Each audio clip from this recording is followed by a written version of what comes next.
Sanctus, Sanctus, Sanctus Dominus Deus Sabaoth. Salam jumpa kembali saudara-saudariku yang terkasih dalam Tuhan kita Yesus Kristus.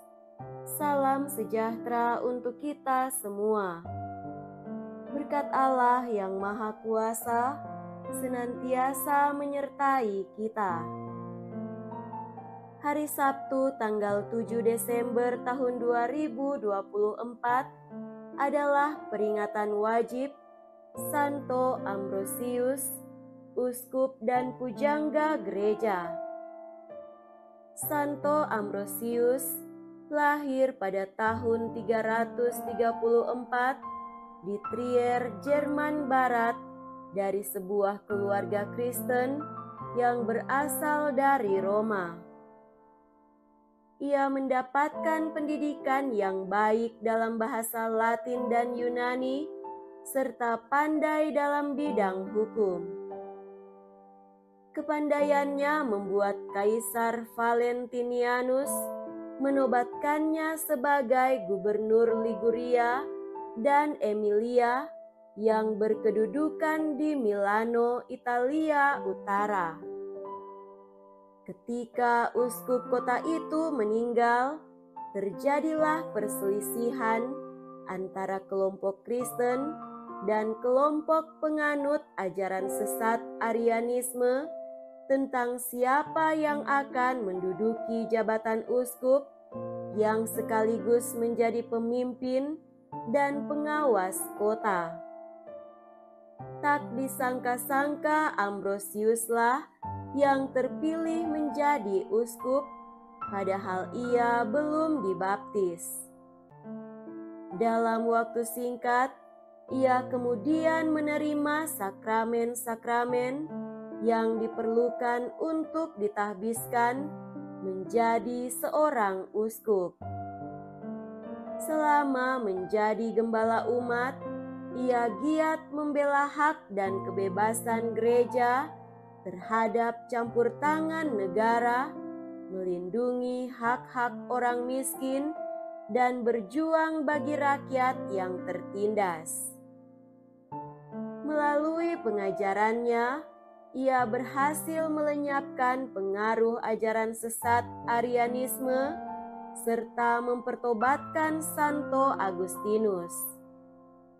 Ia meninggal dunia pada hari Sabtu Suci tanggal 4 April tahun 397. Marilah kita mendengarkan dan merenungkan bacaan-bacaan kitab suci. Dalam nama Bapa dan Putra dan Roh Kudus. Amin.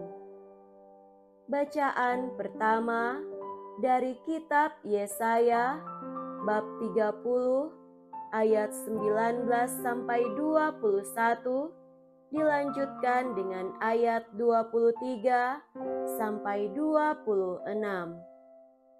Beginilah firman Tuhan yang Maha Kudus Allah Israel. Hai bangsa di Sion yang mendiami Yerusalem, kalian tidak akan terus menangis. Pastilah Tuhan akan mengasihani kalian apabila kalian berseru-seru. Begitu mendengar teriakmu, Ia akan menjawab. Walaupun Tuhan memberi kalian roti dan air serba sedikit, namun gurumu tidak akan menyembunyikan diri lagi.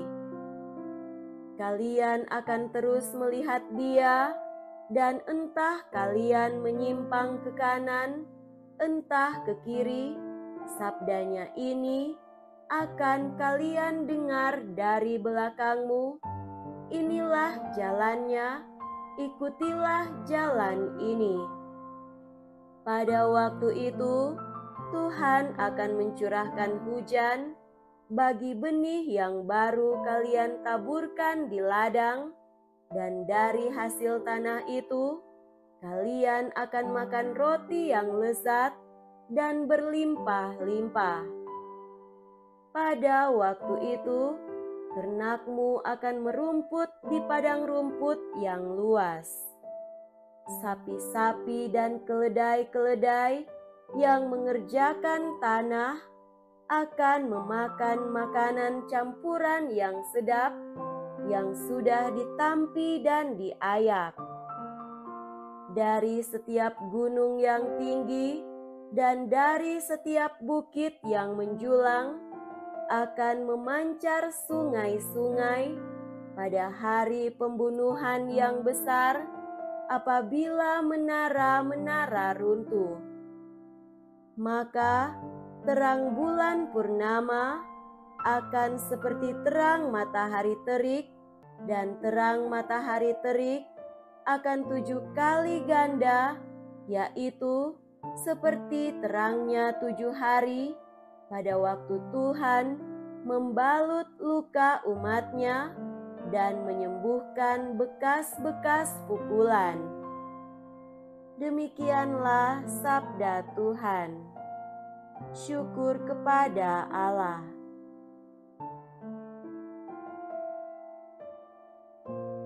Semoga Tuhan beserta kita sekarang dan selama-lamanya.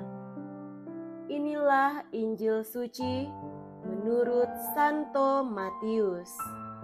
Dimuliakanlah Tuhan. Injil Matius bab 9 ayat 35 sampai bab 10 ayat 1 dan ayat 6 sampai 8. Sekali peristiwa, Yesus berkeliling ke semua kota dan desa.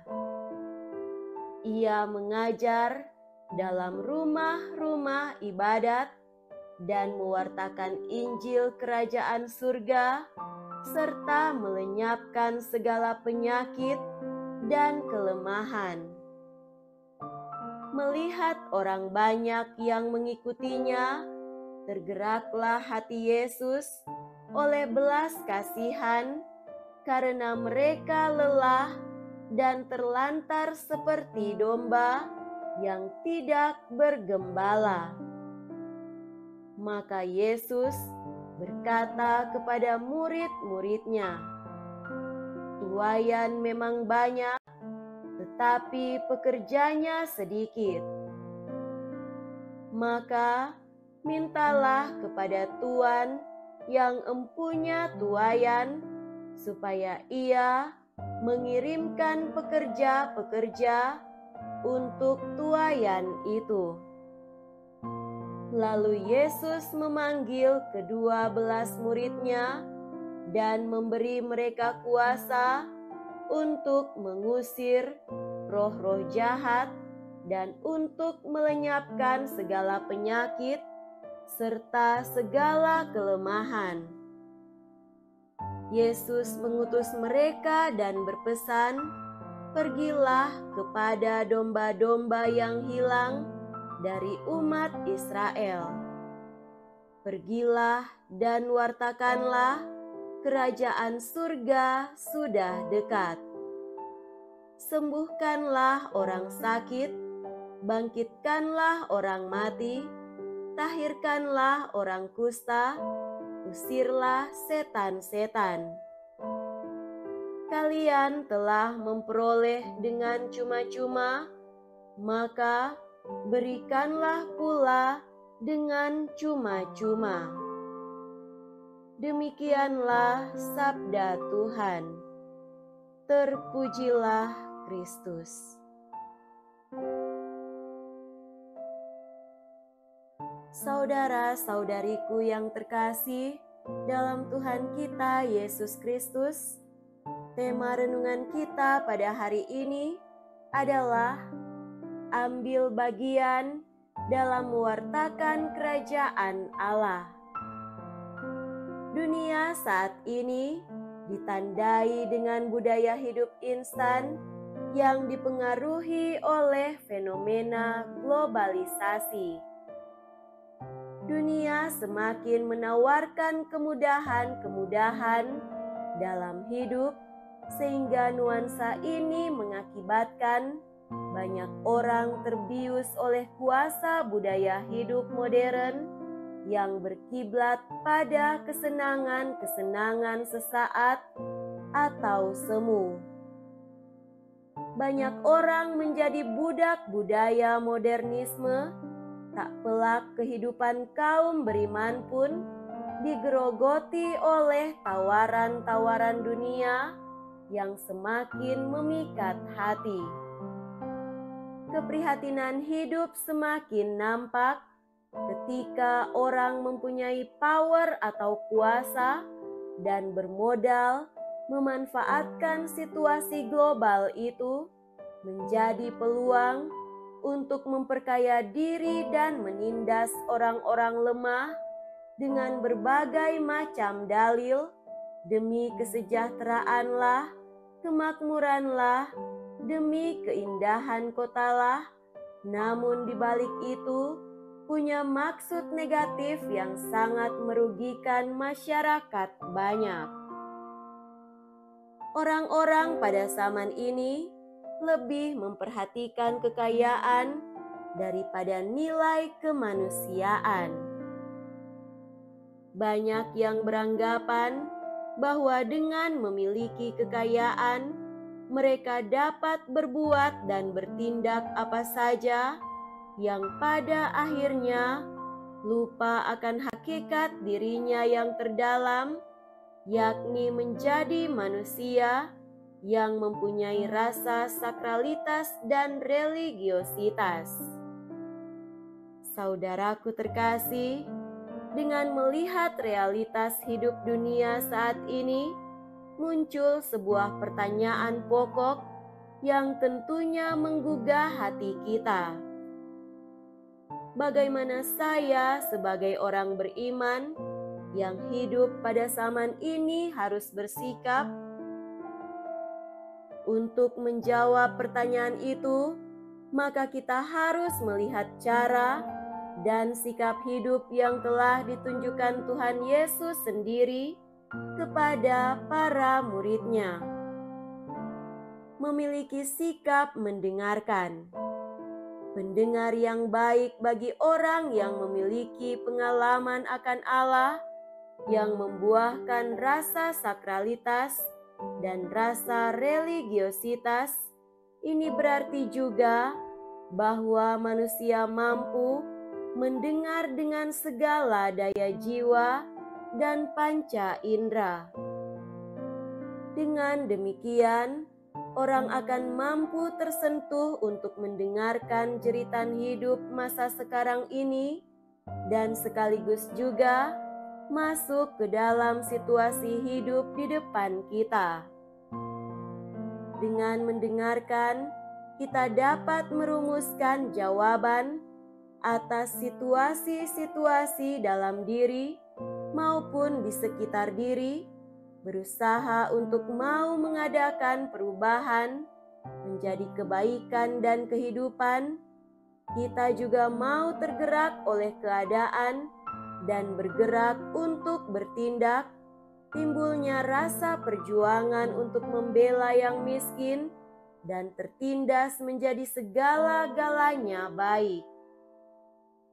Ada begitu ragam jeritan zaman sekarang ini, jeritan kaum marginal yang ada dalam tubuh gereja sendiri, antara lain jeritan kaum muda Katolik, anak-anak dan remaja, anak-anak yatim piatu, rumah tangga, korban bencana alam dan peperangan, para korban penyalahgunaan narkotika, para korban perampokan, penculikan, korban pembunuhan, anti agama lain. Agar situasi dapat diatasi dengan baik, maka diperlukan sikap iman yang tanggap, tangguh, tangkas, tangkis, dan tangkap. Semoga demikian. Amin. Dalam nama Bapa dan Putra dan Roh Kudus. Amin.